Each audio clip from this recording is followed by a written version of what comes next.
Good morning students. बेटा हमने जो स्टार्ट किया था कि सेंटेंस फॉर्मेशन के बारे में बात करेंगे। एक वीडियो इससे रिलेटेड मैं अपलोड कर चुकी हूँ और उसमें हमने बात की एक्टिव वाले सेंटेंसेस की। देखो अभी बात करेंगे एक्टिव पैसिव क्या है, एक बार मेरी बात को समझिए। हमने उसमें बात की एक्टिव वाले। कौन से एक्टिव वाले भाई? हमने स्टार्टिंग तो देखो कि सब्जेक्ट वर्ब का एग्रीमेंट होना चाहिए। सबसे मेन चीज़ जो मिस्टेक्स निकलती हैं सेंटेंस फॉर्मेशन में, बच्चे एक सीधी सी एक लाइन सीख लेते हैं कि कभी पूछे कि भाई आपके मार्क्स कहाँ कटे कि ग्रामेटिकल मिस्टेक में। अच्छा भाई ग्रामेटिकल मिस्टेक में कहाँ कटे कि हमें सेंटेंस बनाने नहीं आते। अच्छा भाई सेंटेंस बनाने क्यों नहीं आते? क्यों नहीं आते? क्योंकि किस सब्जेक्ट के साथ कौन सी वर्ब यूज़ होनी है उन्हें ये नहीं पता। देखो कोई भी सेंटेंस में, मैंने आपको प्रीवियस वीडियो में भी बताया, मैं आज फिर आपको बता रही हूँ, किसी भी सेंटेंस में आपके इन्हीं दो चीज़ों का कनेक्शन होता है कि वर्ब के अकॉर्डिंग सब्जेक्ट है या नहीं, सब्जेक्ट के अकॉर्डिंग वर्ब है या नहीं।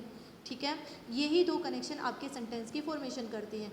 अगर आपके यही दोनों के कनेक्शन आपके अच्छे नहीं हैं, अच्छे से मतलब ये नहीं सुंदर हैं, अच्छे से मतलब आपके वो according to the sense of the sentence, according to that thing which you want to explain, those are not inter related, it mean sentence is wrong. इसका मतलब आपका सेंटेंस क्या है? गलत है। अच्छा भाई चलो उनके कनेक्शन कैसे ठीक करें, उनको कैसे करेक्ट बनाएं, इन चीज़ों से बनाओ। ठीक है, सब्जेक्ट हमेशा नाउन और प्रोनाउन हो। बेटा प्रीवियस वीडियो जरूर देख लेना, अदरवाइज आपको कुछ नहीं समझ आने वाला, क्योंकि आज मैं सिर्फ आपको 20 मिनट की वीडियो में वीडियो को 2 मिनट में बता के अपने अगला वाला जो मेरा फेज़ है मैं उस फेज़ को कवर करूँगी। ठीक है, तो मैं फर्स्ट फेज़ को सिर्फ टच करूँगी जो मैं प्रीवियस वीडियो में एक्सप्लेन कर चुकी हूँ। अच्छा उस वीडियो में क्या पढ़ा? उस वीडियो में मैंने आपको बताया कि कैसे सब्जेक्ट जो हैं वो सिर्फ नाउन और प्रोनाउन हो सकते हैं। उसमें हमने अलग अलग फॉर्म पढ़ी कि हेल्पिंग वर्ब आपकी किस किस फॉर्म में होती हैं और मेन वर्ब आपकी किस किस फॉर्म में होती हैं। हेल्पिंग वर्ब और मेन वर्ब का किस हेल्पिंग वर्ब का किस मेन वर्ब के साथ रिलेशन है, मैंने उनको मैच किया।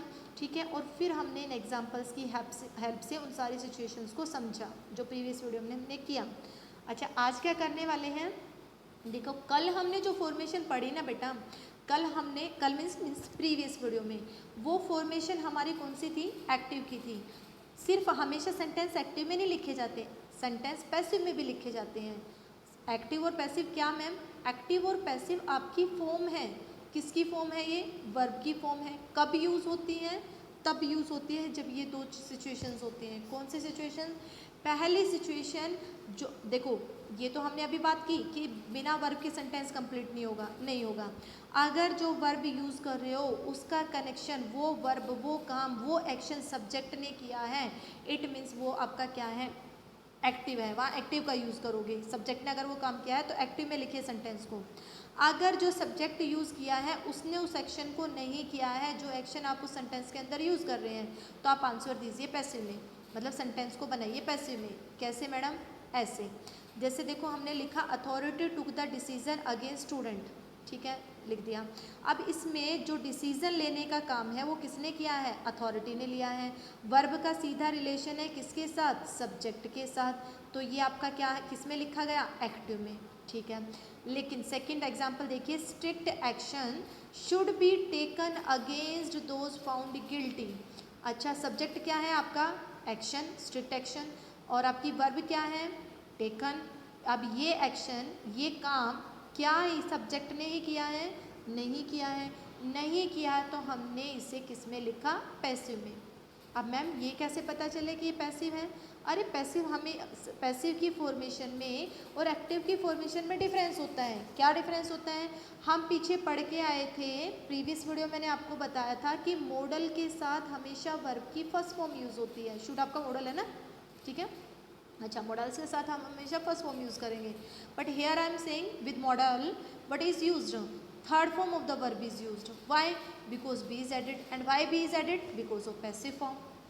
अच्छा तो फिर ये हमें फिर सारी एक्टिव पैसिव याद करनी पड़ेंगी? नहीं, कुछ ज़्यादा नहीं करना, सिर्फ आप अपने माइंड में ये फोकस करके चलिए कि अगर आप जाओ सेंटेंस बना रहे हैं, उसमें जो वर्ब यूज़ कर रहे हैं, अगर वो वर्ब, वो काम, वो एक्शन सब्जेक्ट ने किया है तो उसे हम एक्टिव में लेके जाएंगे। सीधा जो हम पीछे फॉर्मेशन पढ़ के आए हैं वो करेंगे।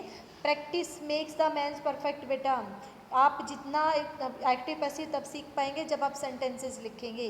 ठीक है, अपने आप से आपने उसमें जो भी आपके पास बुक है, हेल्पिंग बुक है या कहीं भी आपके पास डिटेल है सेंटेंसेस की, उनको पढ़िए और उनको पढ़ने के बाद आप देखिए कि ये एक्टिव में है या ये पैसिव में है। ठीक है, देखिए अब बात करें पैसिव की। अच्छा, जो एक्शन उसने नहीं किया तो हम पैसिव में लेके जाएंगे, जैसे कि ये है। दूसरा एग्जाम्पल देखते हैं। He was treating the old general medically. आपका एक चैप्टर है ना 4th, ही को आप डॉक्टर सदाव कर लीजिए, डॉक्टर सदाव। ठीक है, डॉक्टर सदाव कर लो या ही कर लो, डजेंट मैटर, क्योंकि नाउन प्रोनाउन नहीं हो सकते हैं सब्जेक्ट, जो हमने प्रीवियस वीडियो में बात की थी। अच्छा, वो ओल्ड जनरल को ट्रीट कर रहा है, ट्रीटमेंट का काम कौन कर रहा है? ही कर रहा है। ही कर रहा है तो किस में चला गया? एक्टिव में चला गया। अच्छा, यहाँ पे ओल्ड जनरल आगे आ गया, ट्रीटमेंट का काम ओल्ड जनरल तो नहीं कर रहा, old general was being treated medically by him. ठीक है, ट्रीटमेंट का काम ओल्ड जनरल नहीं कर रहा ना, वो तो सेक्शन को क्या कर रहा है?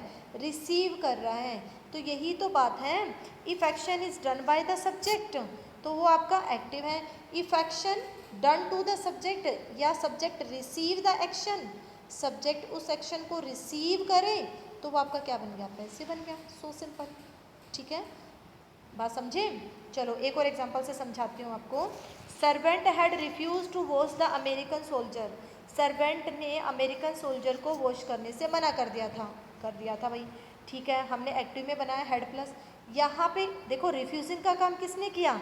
सर्वेंट ने किया। सर्वेंट ने किया ना, यूमी ने किया। ठीक है, तो हमने लिखा इसे एक्टिव में।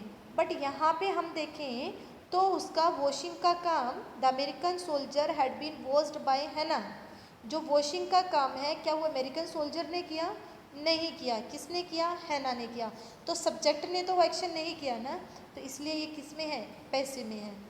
कंफ्यूज हो गए होगे थोड़ा सा, है ना, कि क्या सब्जेक्ट क्या ये?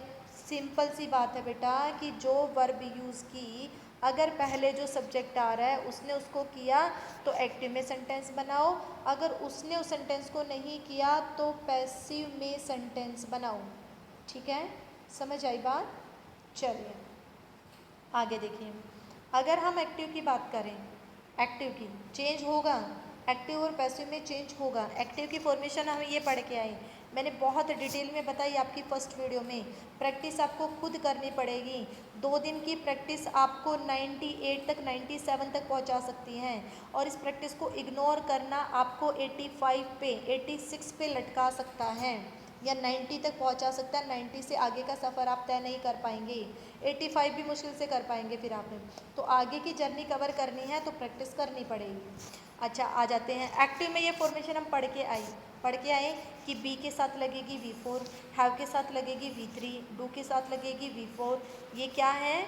ये आपकी हेल्पिंग वर्ब की फॉर्म है, प्रीवियस वीडियो में किए थे हमने सारे। लेकिन पैसिव में देखिए आप, पैसिव में आप बी के साथ एक वर्ड और ऐड करना पड़ेगा। पैसिव में सारे पैसिव के अंदर वर्ब की थर्ड फॉर्म लगती है, पहले तो यही नोट कर लो। जितने भी पैसिव है ना, पैसिव हमेशा वर्ब की थर्ड फॉर्म से बनेगा। यहाँ देख लो, यहाँ देख लो, यहाँ देख लो। चलिए, ये प्रॉब्लम तो होगी क्लियर। अब ये क्या, इन सब के साथ कुछ ना कुछ ऐड होगा, कुछ ना कुछ ऐड होगा, कुछ ना कुछ ऐड होगा। हुआ, बी के साथ ऐड हुआ बीन, हैव के साथ ऐड हुआ बीन, मॉडल के साथ ऐड हुआ बी। ठीक है, तब ये जाके क्या बनेंगे? पैसिव बनेंगे। डू कभी भी पैसिव में नहीं आता, डू नहीं आता। अच्छा, डू नहीं आता किस में यूज़ होता है? ये एक्टिव में यूज़ होता है, डू डज।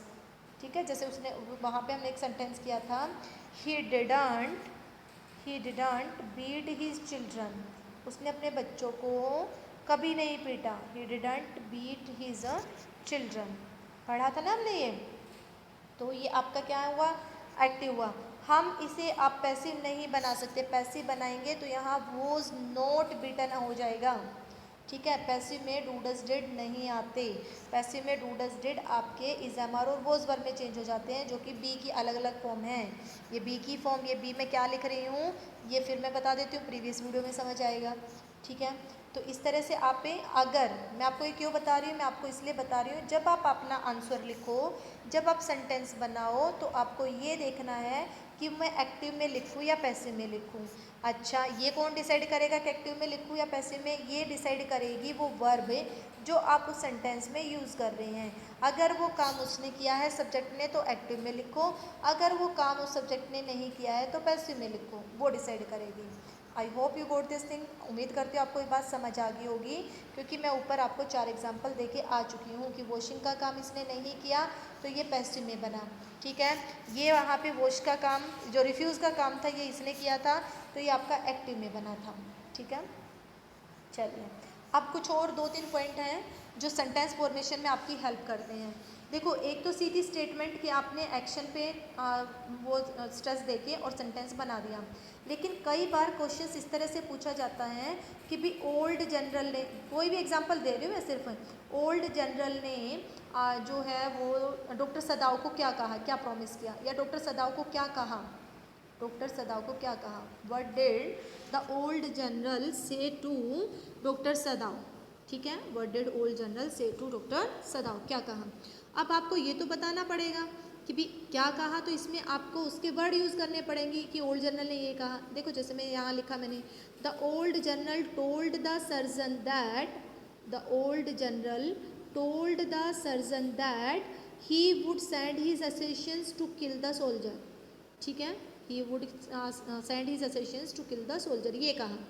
अच्छा मैम ये बात क्यों बता रही हूँ, ये मैं इसलिए बता रही हूँ क्योंकि ये बन गया आपका इनडायरेक्ट स्पीच। तो आपके आंसर इनडायरेक्ट स्पीच में भी जाएंगे। एक्टिव पैसिव में होती है एक तो सेंटेंस की फॉर्मेशन, एक डायरेक्ट इनडायरेक्ट स्पीच में होती है। ये आपने जो बेसिक ग्रामर पढ़ी होगी कभी, तब पढ़ा होगा कि एडजेक्ट स्पीकर के वर्ड यूज़ कर रहे हैं, इन्वर्टेड कोमा में हैं तो वो डायरेक्ट है, अगर इन्वर्टेड कोमा में नहीं है तो वो इनडायरेक्ट। अगर मैं वो सारे रूल पढ़ाने लग जाऊँ मुझे 2 महीने लग जाएंगे, जो मुझे नहीं लगाने, ठीक है, और ना तुम्हारे पास टाइम है ना तुम्हें करना चाहिए। जो हमारे काम के, हमारे सेंटेंस फॉर्मेशन के पॉइंट ऑफ व्यू से ज़रूरी है, हम सिर्फ उनकी बातें करेंगे। तो वही बात मैंने यहाँ पे लिखी है। सबसे पहली चीज़, कभी भी डायरेक्ट स्पीच में आंसर नहीं लिखा जाता। किस में लिखा जाएगा, इनडायरेक्ट में। इनडायरेक्ट का मतलब आपके वर्ड्स। एग्जामिनर आपसे क्वेश्चन पूछ रहा है, कोई उसने डॉक्टर सदाव से क्वेश्चन थोड़ी पूछा भैया कि डॉक्टर सदाव आंसर देगा यहाँ पे आके, नहीं देगा ना। आपसे क्वेश्चन पूछा, आप आंसर दो, आपकी रिस्पॉन्सिबिलिटी है। अच्छा आपकी रिस्पॉन्सिबिलिटी है तो आपके वर्ड मैटर करते हैं, डॉक्टर सदाव के वर्ड मैटर नहीं करते, आपके वर्ड मैटर करते हैं। आपके वर्ड नहीं कि आपकी थिंकिंग, नहीं, आपके शब्द। सदाव के शब्द को, जनरल के शब्दों को आप चेंज करके यहाँ रिप्रेजेंट करेंगे अपने शब्दों में, जैसे कि यहाँ पे किया है, ठीक है। इनको करने के लिए 2-3 बातें याद रखनी है। हमेशा पास्ट टेंस में आंसर दिया जाएगा। कौन से टेंस में, पास्ट में। ये आपका 98% है, 2% प्रेजेंट भी हो सकता है। क्यों, वो डिपेंड करता है क्वेश्चन पे। अगर क्वेश्चन आ जाए वाई डू, वाई डज, तो आंसर जाएगा प्रेजेंट में। किस में जाएगा, प्रेजेंट में। अगर आ जाए वाई डिड, वाई तो मतलब आपका when did, why did means कोई भी WH फॉर्म है और उसके साथ आ जाए डिड, तो आंसर जाएगा पास्ट में। मतलब टोटली कंक्लूजन कि प्रेजेंट में क्वेश्चन पूछा है तो प्रेजेंट में आंसर दीजिए, पास्ट में क्वेश्चन पूछा है तो पास्ट में आंसर दीजिए। Got it. चलिए अब बात करें, ये सबसे इम्पोर्टेंट पॉइंट है और बच्चे बहुत ज़्यादा मिस्टेक करते हैं बेटा, इसलिए आपको बता रही हूँ। मैं मिस्टेक आपको बता ही वो रही हूँ जो आप लोग फ्यूचर में करने वाले हैं, ठीक है, ताकि आप पहले से ही अवेयर हो जाएं कि हम ये गलतियाँ नहीं करेंगे। आंसर हमेशा थर्ड पर्सन में लिखा जाएगा। कैसे, देखो यहाँ पे देखिए, the old general told the surgeon that he would, third person आ गया ना। बच्चे क्या गलती करते हैं पता है, बच्चे करेंगे the old general told the surgeon that I would. क्यों भाई आई वुड, क्यों, आई तो यूज़ होगा ही नहीं आंसर में, थर्ड पर्सन में आंसर लिखा जाएगा बेटा, थर्ड पर्सन में। Are you getting the point. तो आप थर्ड पर्सन का यूज़ करेंगे, आप फर्स्ट पर्सन का यूज़ नहीं करेंगे। फर्स्ट और सेकंड, फर्स्ट नहीं, सेकंड का भी यूज़ नहीं करेंगे। फर्स्ट पर्सन में क्या हुआ आपका आई और वी, सेकंड में क्या हुआ आपका यू, तो आप इनका यूज़ नहीं करेंगे, आप थर्ड पर्सन का यूज़ करेंगे अपने आंसर में। ही, शी, इट और दे। देख लेना, ये छोटी छोटी मगर मोटी बातें हैं जिन्हें आप इग्नोर करते हो। Got it. चलिए नेक्स्ट आपका यही बात मैंने आगे एक्सप्लेन की है थोड़ी सी, कि फर्स्ट और सेकंड पर्सन को जो है वो यूज़ नहीं किया जाता और आंसर हमेशा इनडायरेक्ट स्पीच में लिखा जाता है। टोल्ड का यूज़ होता है, टोल्ड के साथ टू नहीं लगता। ये बेसिक बातों पे जाऊंगी तो काफ़ी लंबा काम हो जाएगा, ठीक है। टू का यूज़ नहीं होगा, ये तो धीरे धीरे निकल जाएंगे। पहले सेंटेंस बनाने तो सीखो, पहले सेंटेंस बनाने सीखो, उसके बाद ये माइनर मिस्टेक्स हैं जो और छोटी छोटी बातें वो भी निकल आएंगी। क्लियर है बेटा? आप सेंटेंस कैसे बनाते हैं? अगर हमने सीधी स्टेटमेंट देनी है तो एक्टिव पैसिव में बनाइए, ठीक है। अगर हमने किसी की कही हुई बात वहाँ रिप्रेजेंट करनी है तो इनडायरेक्ट स्पीच में लिखिए, बस इतनी सी बात है। ये आपके सेंटेंस फॉर्मेशन से रिलेटेड कुछ बातें मैंने आपको बताई। मैं आपसे ये भी कहना चाहूँगी कि आप इनके खुद के अपने नोट्स बनाइए, ज़रूरी नहीं है जिस तरह से मैंने लिखा आप ऐसे लिखिए, ठीक है। आपका जैसे मन करे वैसे लिखिए, अपने खुद के ऐसे इस तरह से ब्रीफ में नोट्स बनाइए ताकि आपकी सेंटेंस पावर जो है वो स्ट्रॉन्ग हो जाए। क्लियर? चलिए, thank you so much for watching this one. Be happy, stay healthy.